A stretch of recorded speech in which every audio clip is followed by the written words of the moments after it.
Hello and welcome back. I hope you all had a wonderful holiday season and a happy new year. I've been gone a little bit longer than I intended, but we'll get into that later. Today, we're going to be building Lucky a little antique shop. So let's get started.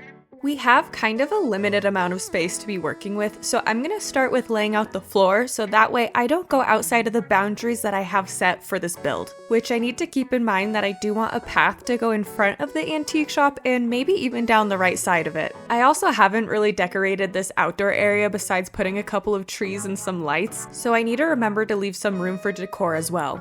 I'm pretty sure I'm gonna have to customize some of the furniture because I don't think I've done that yet, so I will do whatever I can as I find the pieces, and then I'll probably have to do one run at some point to Harv's Island to have the rest of them customized.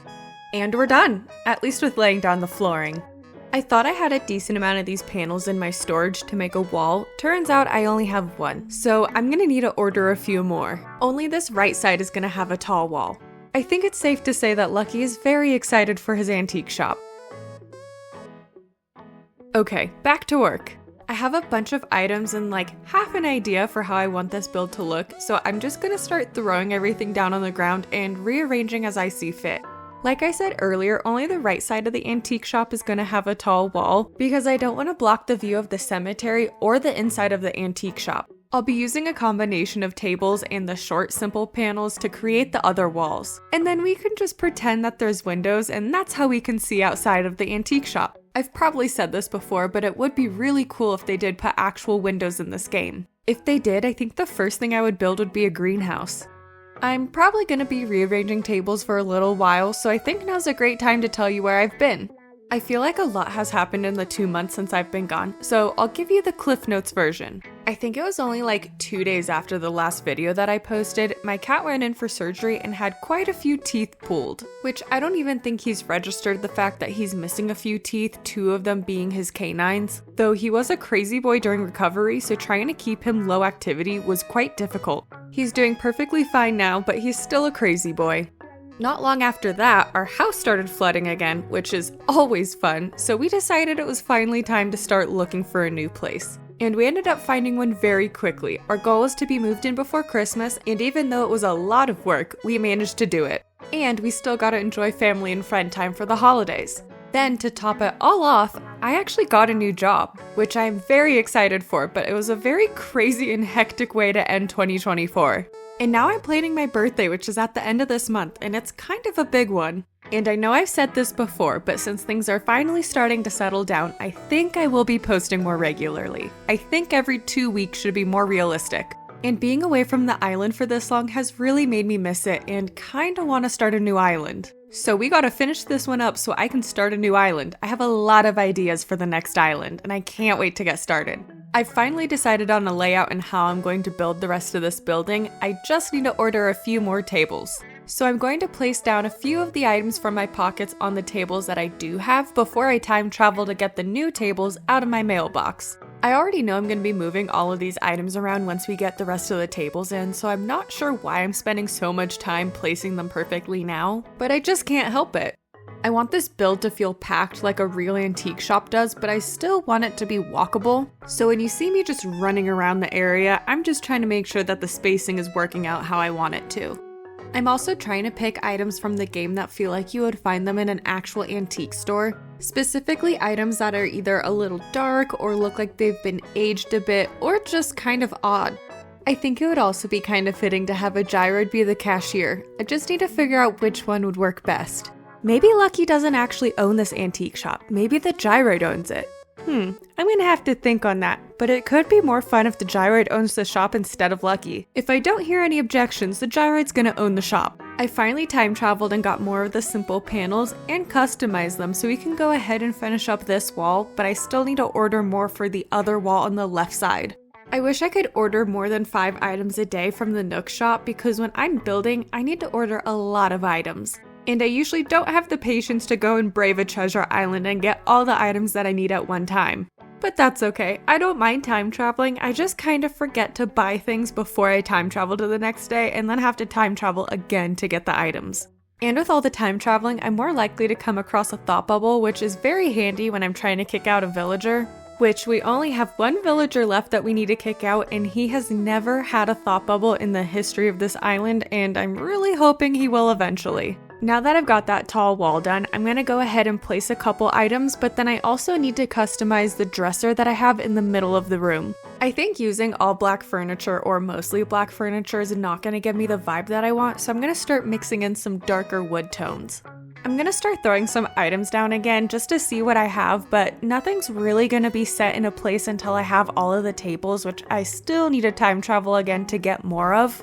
But I'm just trying to make a little bit more room in my pockets before I go ahead and do that, because some of the items that I already previously selected for this build I no longer want to use, and there's others that I have in mind. But I really like these countertop table things. They work really well when you're trying to build a false wall, specifically because you can't see through them like you can with the other tables in the game. I feel like they're quite underutilized, at least in my build, so maybe I'll start using them more, but I really wish I could put things on that bottom shelf next to the bottle crate. I know it'd be a lot quicker if I just picked up an item and moved it to where I wanted it to rather than scooting it around, but that's just something I think of until after the fact. I don't know if all antique shops are like this, but at least the ones close to me usually have at least one insect framed, but I don't have any model insects in my storage, so I'm gonna use this moth as like a placeholder to remind myself to get one made from Flick the next time he's here on my island. And let's hope I don't forget to do that, because there is a good chance I will. I decided I didn't actually like the place where I originally put Rover's briefcase, so I'm gonna put it here behind the cash register. And we can pretend like it's the gyroid's personal briefcase where he hides some random items inside that he wants to keep for later and not actually sell in the store. Or maybe this briefcase houses haunted items, and only the people that are destined to own these items will know that they even exist and will just ask for them. And no, I definitely didn't steal this idea from a podcast that I was listening to. But it was really good, and I'm very sad that it's over because the final episode ended with the writer saying she was no longer going to be writing podcasts and she was going to be pursuing a different career. I feel like I keep finding really good storytelling podcasts that either don't get finished, or after they do, the writer decides that they're no longer interested in making any more podcasts. And they're so good, I get hooked, and it's so sad every time. So if you have any fictional podcast recommendations, please leave them below. And the podcast I am referencing is called The Antique Shop, in case you are wondering. I feel like the shop needs a few more fossils, so I'm gonna go ahead and try and sprinkle some around. I feel like there needs to be at least one in every corner. I wouldn't say that I have a favorite fossil, but I do have an ammonite tattoo on my ankle, so you could say I might be a bit partial to that. But I do also really like Archaeopteryx since it's like the first bird fossil. But then again, who doesn't? It's like one of the most famous fossils. I secretly time traveled again and picked up and customized some short simple panels, so now we can finish the left wall. But I am somehow one panel short, so I will need to order another one and time travel again so I can actually finish that wall. But this is a good enough start for now and will give me at least most of a wall to work with when placing down other tables and items. I think now is also a good time to put in the sidewalk that'll take you to the front of the store, because I do plan to do what I did with the library and use those like planter boxes as the front wall for this store, and I need the pathing to be placed down before I can put those in. Otherwise, you'll be able to see the grass peeking through, and I don't know very many stores that have grass growing inside of them. I'm sure they exist, I just don't want this store to have grass growing in it. Especially since I constantly see Lucky outside with a broom just sweeping away, I'm sure he would not let grass grow inside of his store. Or, I guess the gyroid store. Lucky just helps take care of it because he knows that the gyroid can't do very much. I also went ahead and planted some trees around to fill up some of the empty gaps, but we'll do another decorating video of the nature space around this building later. So you'll be seeing some of those trees growing in, but don't worry, you didn't miss anything. We'll do the decorating together. I just felt like it was looking a little too bare, so I needed to add in some greenery. And now that the path is in and those trees, we can go ahead and put the plant partitions in to build that front wall.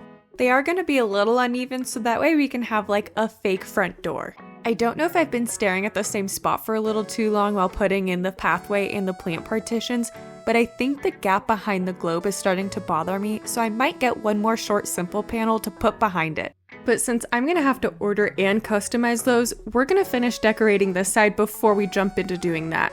I've got like 2 more tables that'll fit here and about 3 more items that we can cram in. But whatever items I do place here, I have a feeling are going to move around since I already know I do not like how I have the items arranged on those back tables, and those ones are going to be moving.